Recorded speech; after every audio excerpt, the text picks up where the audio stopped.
Hello everyone, welcome to paramedical विज्ञान। आज का हमारा टॉपिक है डाइजेस्टिव सिस्टम। डाइजेस्टिव सिस्टम मतलब कि आपका पाचन तंत्र। हमारा पाचन तंत्र क्या होता है, उसमें हमारे कौन कौन से ऑर्गन्स होते हैं, मेन ऑर्गन्स कौन से होंगे, एसेसरी ऑर्गन्स कौन से होते हैं, इसमें कौन कौन सी एक्टिविटीज़ होती हैं, क्या क्या काम होते हैं हमारे डाइजेस्टिव सिस्टम के अंदर, हमारे कौन कौन सी लेयर्स होती हैं पूरे एलिमेंट्री ट्रैक में, आपका फंक्शंस क्या होंगे डाइजेस्टिव सिस्टम के। तो ये सब चीज़ें हम आज के लेक्चर में अच्छे से जानेंगे।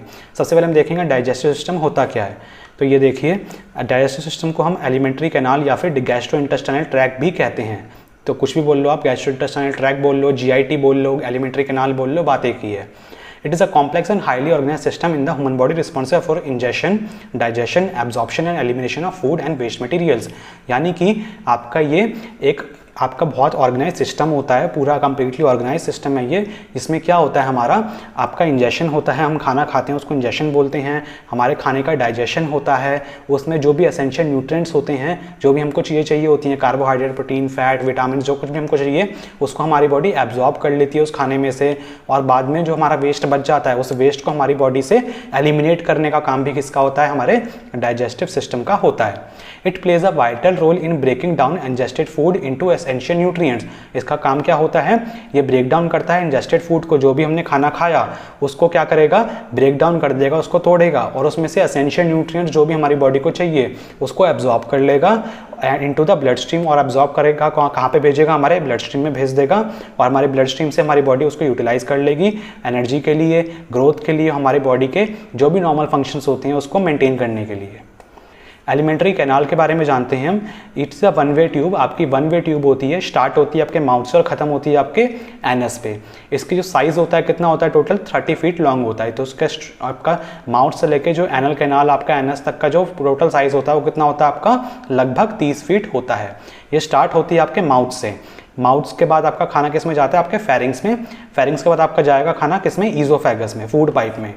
फिर आपका खाना किस में जाता है, स्टमक में। स्टमक के बाद आपका स्मॉल इंटेस्टाइन, देन फिर लार्ज इंटेस्टाइन। लार्ज इंटेस्टाइन के बाद आपका रेक्टम या फिर एनल कैनाल के थ्रू, फिर आपका एनस के थ्रू आपका बाहर निकल जाता है। ओके, तो ये सारे आपके एलिमेंट्री कैनाल में ऑर्गन्स होते हैं। अब हम देखते हैं एक्टिविटीज़। तो एक्टिविटीज़ हमारी कौन कौन सी हमारे डाइजेस्टिव सिस्टम करता है, ये सारी एक्टिविटीज़ होती हैं, इनको एक एक करके अच्छे से जानते हैं। सबसे पहले हम देखेंगे इंजेशन।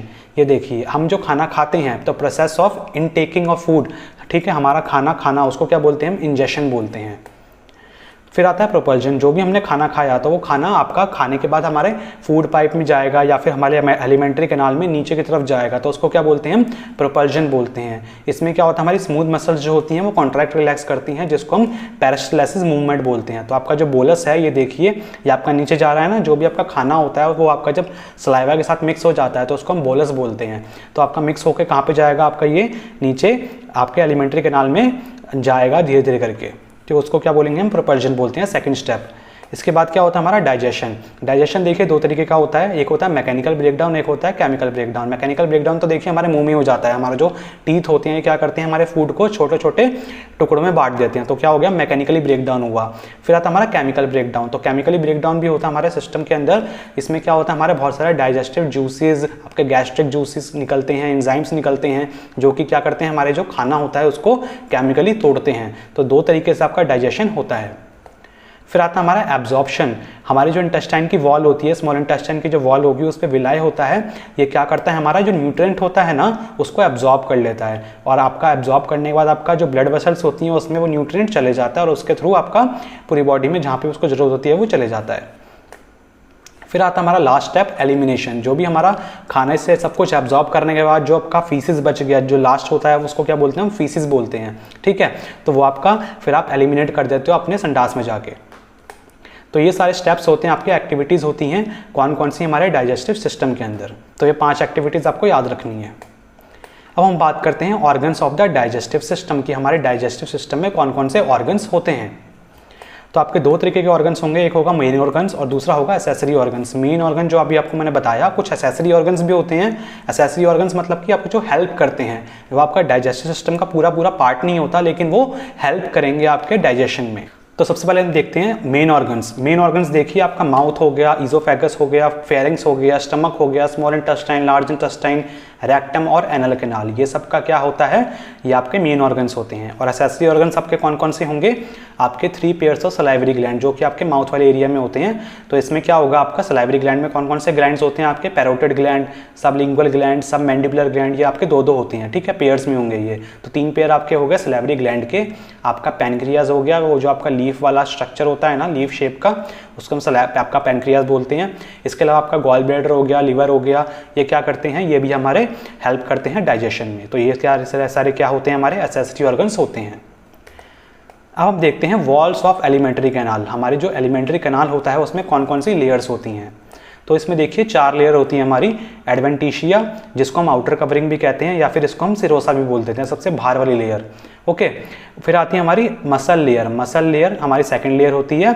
फिर आती है हमारी सबम्यूकोसल लेयर। मसल लेयर के नीचे जो होगी वो कौन सी होगी, हमारी सबम्यूकोसल लेयर। और सबम्यूकोसल लेयर की जो बाद वाली लेयर होती है उसको क्या बोलते हैं हम, म्यूकोसा या फिर म्यूकस लेयर। ओके, तो जो कि आपके खाने के साथ डायरेक्टली कॉन्टैक्ट बनाती है उसको क्या बोलते हैं, म्यूकोसा। तो सबसे अंदर वाली लेयर जो होती है, इनको एक एक करके हम अच्छे से जानते हैं। सबसे पहले हम देखेंगे एडवेंटिशिया या फिर आउटर कवरिंग, इसको हम सिरोसा ही बोल देते हैं। थोरैक्स, अगर आपके जो थोरैसिक रीजन में होती हैं ये जो आपकी जो लेयर होगी, तो उसको उसमें कौन सा टिश्यू प्रेजेंट होगा, आपका लूज फाइब्रस टिश्यू प्रेजेंट होते हैं। और आपके एब्डोमेन वाले जो एरिया होता है उसमें जो ऑर्गन्स होते हैं वो आपका सीरस मेम्ब्रेन से कवर्ड होते हैं, जिसको हम पेरिटोनियम बोल देते हैं। सीरियस मेम्ब्रेन याद रखिएगा, तब इसका नाम क्या आया, सिरोसा आया। तो पेरिटोनियम देखिए आखिर होता क्या है। Peritoneum is the largest serious membrane of our body. सबसे लार्जेस्ट और आपकी जो मेम्ब्रेन है वो कौन सी है, सीरियस मेम्ब्रेन आपकी पेरिटोनियम ही होती है। It consist of close sac, आपका क्लोज्ड आपका एक पाउच बनाता है। पाउच आपका सैक मतलब क्या होता है, पाउच होता है। तो एक पाउच तरीके का आपका बना लेता है ये। It contain a small amount of serous fluid. इस पे पाउच में आपका क्या भरा होगा, सैक में क्या भरा होता है, आपका सीरस फ्लूइड भरा होता है with in the abdominal cavity, आपके एब्डोमिनल कैविटी में। It has 2 layers. कौन कौन सी इसमें 2 लेयर्स होती हैं, आपके पैराइटल लेयर होती है और आपकी विसरल लेयर होती है। पैराइटल लेयर जो कि आपके एब्डोमिनल वॉल के साथ कॉन्टैक्ट बनाती है, और आपकी जो विसरल लेयर होती है वो आपके ऑर्गन्स जो कि आपके एब्डोमिनल ऑर्गन्स होते हैं उसके साथ उसको कॉन्टैक्ट बनाएगी और उनको कवर करती है। ओके, तो आपका ये होता है पेरिटोनियम के बारे में। अब हम जानते हैं मसल लेयर के बारे में। मसल लेयर आपकी क्या होती हैं। It consist of 2 layer of smooth involuntary muscles. आपके पूरी जगह पे आपका इनवॉलंटरी होता है, लेकिन कुछ जगह पे जैसे कि आपका निगलना हो गया तो इस जगह पे थोड़ा वॉलंटरी एक्शन हो जाता है। जब आप डिफिसिशन करते हैं, जब स्टूल पास करते हैं, तो उस टाइम पे क्या होता है, आपका थोड़ा कंट्रोल में होता है वो, तो उसको क्या बोलते हैं, वो थोड़ा उधर आपका क्या हो गया, एक्सेप्शन वाला एरिया हो गया। ठीक है, बाकी आपका स्मूथ मसल्स ही होती हैं, इसमें इनवॉलंटरी होती हैं, क्योंकि अंदर की जो मूवमेंट होती है वो आप कंट्रोल नहीं कर सकते डाइजेस्टिव सिस्टम की। इसमें 2 लेयर आती हैं। कौन कौन सी आती हैं, आउटर लेयर और इनर लेयर। आउटर लेयर जो होंगी वो लॉन्गिट्यूडनली अरेंज होती हैं, जो इनर लेयर होती हैं वो इंसर्कल करती हैं हमारे आपके वॉल को, जो कि ट्यूब की जो वॉल होती है उसको इंसर्कल करती हैं। आपका मसल लेयर क्या करती हैं, ये कॉन्ट्रैक्शन कराती हैं और रिलैक्सेशन कराती हैं हमारे मसल लेयर्स का। Occurs in the wave that push the contact to the track onwards. This type of contraction smooth muscle इसका पेरिस्टालसिस। जैसे मैं आपको बताया था, इस वाले डायग्राम में दिखाया था कि आपका ये क्या करता है, कॉन्ट्रैक्शन रिलैक्सेशन करता है आपके मसल के लेयर क्या करेंगे, कॉन्ट्रैक्ट रिलैक्स करती हैं, जिससे क्या होगा, आपका जो फूड होगा वो नीचे की तरफ आपका जाता है, जिसको हम क्या बोलते हैं, पेरिस्टालसिस मूवमेंट कहते हैं। They also act as a wall preventing black flow in the track. तो ये क्या करते हैं, एक वॉल्व की तरह भी काम करते हैं, जिससे कि आपका बैक फ्लो ना हो। जो खाना है जब आप नीचे जा रहा हो तो वो ऊपर की तरफ ना आए, नीचे की तरफ ही जाए, तो उसको क्या बोलते हैं, ये भी इसका काम होता है। तो बैक फ्लो को ये प्रिवेंट करेगा। अब हम देखते हैं हमारी थर्ड लेयर जो कि है हमारी सबम्यूकोसा। सबम्यूकोसा देखिए, this layer consist of loose connective tissue with some elastic fibre.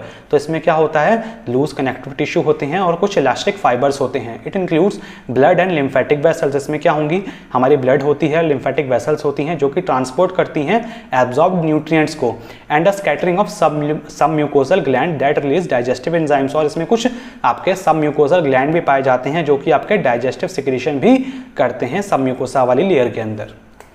फिर हमारी लास्ट लेयर आती है जो सबसे अंदर होती है, कौन सी होती है, म्यूकोसा लेयर। इसको देखते हैं हम।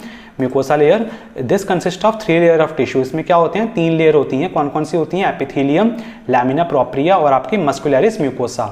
द एपिथेलियम जो होती है सबसे अंदर वाली लेयर होती है। Sub layer of that comes in contact with the food and nutrients, जो कि आपकी डायरेक्टली कॉन्टैक्ट में आती है, किससे, फूड से, न्यूट्रिएंट से।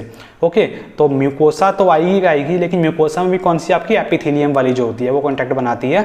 It contain specialised cell for absorption, secretion and protection. तो इसमें कुछ सेल्स होते हैं जो कि एब्जॉर्प्शन करते हैं न्यूट्रिएंट्स का, सिक्रीट करते हैं कुछ एंजाइम्स और आपके प्रोटेक्ट करते हैं हमारे बाकी की लेयर्स को। ठीक है, पूरे अंदर का जो सिस्टम होता है उसको, डाइजेस्टिव सिस्टम को उसको प्रोटेक्ट करता है ये।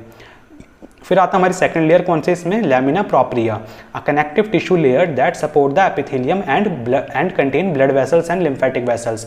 तो लैमिना प्रोप्रिया क्या होता है, इसमें कनेक्टिव टिश्यू की लेयर होती है जो कि सपोर्ट करती है हमारे एपिथेलियम को, जो सबसे अंदर वाली लेयर है एपिथेलियम को सपोर्ट करेगी, और उसमें ब्लड वेसल्स भी पाए जाते हैं, हमारे लिम्फेटिक वेसल्स भी इसमें पाए जाते हैं। कौन सी लेयर में, लैमिना प्रोप्रिया में। फिर हमारी थर्ड लेयर आती है muscularis mucosa, a thin layer of smooth muscle that helps with the movement of mucosa. तो ये क्या करते हैं, ये बहुत पतली लेयर होती है स्मूथ मसल की, जो कि हेल्प करती है म्यूकोसा के मूवमेंट में। ओके, तो ये काम होता है हमारे म्यूकोसा का। तो ये 3 इसकी लेयर होती है म्यूकोसा के, इनको नाम जरूर याद रखिएगा। तो अब हमने पढ़ लिया, आपके लेयर्स पढ़ लिए, हम पढ़ेंगे इसके बाद फंक्शंस ऑफ डाइजेस्टिव सिस्टम के, हमारे डाइजेस्टिव सिस्टम के क्या क्या फंक्शंस होते हैं। देखिए, सबसे पहला फंक्शन आता है इसका इंजेशन। इंजेशन मतलब खाना खाना, तो taking in food and liquid through the form, आपका माउथ से हम खा रहे हैं, पी रहे हैं, ठीक है, तो इंजेशन हो गया। सेकंड फंक्शन क्या है इसका, डाइजेशन, जो भी हम खाना खा रहे हैं उसको ब्रेक डाउन करना स्मॉलर एब्जॉर्बल फॉर्म में, ठीक है, जिससे हमारी बॉडी उसको एब्जॉर्ब कर पाए। एब्जॉर्प्शन इसका थर्ड फंक्शन हो गया, न्यूट्रिएंट्स को एब्जॉर्ब करना और ब्लड स्ट्रीम में भेजना, ठीक है, स्मॉल इंटेस्टाइन के थ्रू। आपका ट्रांसपोर्टेशन हो गया, आपका जो moving food and nutrients through the digestive track bye peristalsis. तो पेरिस्टालसिस मूवमेंट के थ्रू आपका जो खाना है वो पूरी एलिमेंट्री कैनाल में होते हुए जाएगा। तो ट्रांसपोर्ट भी कर रहा है ना, एक जगह से माउथ से खाना खाया और घूमते घूमते आपका कहाँ जा रहा है वो, है ना, तो ट्रांसपोर्टेशन हो गया। फिर आगे हमारा सिक्रीशन। सिक्रीशन मतलब कि releasing digestive juices, enzymes and hormones of for digestion. तो सिक्रीशन भी करता है हमारा, कुछ डाइजेस्टिव जूसेस होते हैं, एंजाइम्स होते हैं, हार्मोन्स होते हैं जो कि रिलीज होते हैं डाइजेशन के दौरान।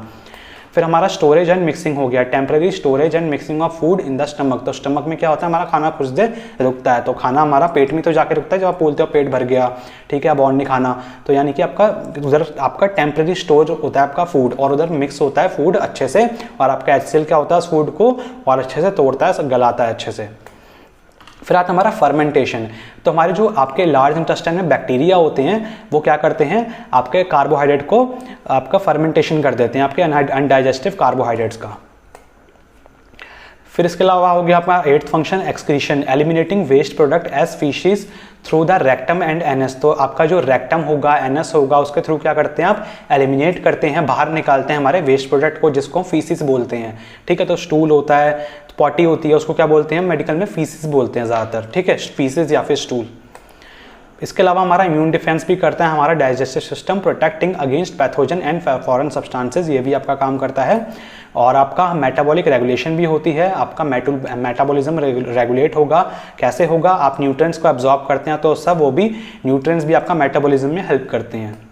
इसके अलावा आपका हार्मोन रेगुलेशन भी होता है, producing hormones that influence digestion and metabolism. तो मैंने आपको बताया था कि डाइजेस्टिव सिस्टम में कुछ हार्मोन्स भी रिलीज होते हैं जो कि आपके हेल्प करते हैं डाइजेशन में और मेटाबॉलिज्म में। और 12वां फंक्शन इसका क्या है, वाटर एंड इलेक्ट्रोलाइट बैलेंस। तो reabsorbing water and electrolyte in the large intestine. तो आपका जो वाटर होगा वो आपका एब्जॉर्ब होता है दोबारा किस में, लार्ज इंटेस्टाइन में, और इलेक्ट्रोलाइट्स का भी एब्जॉर्प्शन किस में होता है, हमारे लार्ज इंटेस्टाइन में। तो स्टूडेंट्स ये सारे फंक्शंस होते हैं हमारे डाइजेस्टिव सिस्टम के, कम से कम 5 फंक्शन तो आप याद रखना, वरना इनके नाम याद रख लेना, बड़े आसान है। ओके, तो स्टूडेंट्स ये हमारा छोटा सा लेक्चर था डाइजेस्टिव सिस्टम के बारे में कि डाइजेस्टिव सिस्टम क्या होता है। आई होप कि आपको समझ में आया होगा। वीडियो आपको अच्छी लगे तो प्लीज़ वीडियो को लाइक करना और अपने क्लासमेट्स के साथ वीडियो को ज़रूर शेयर करना। तो मिलते हैं हम बहुत जल्दी नेक्स्ट वीडियो में, तब तक के लिए बाय बाय।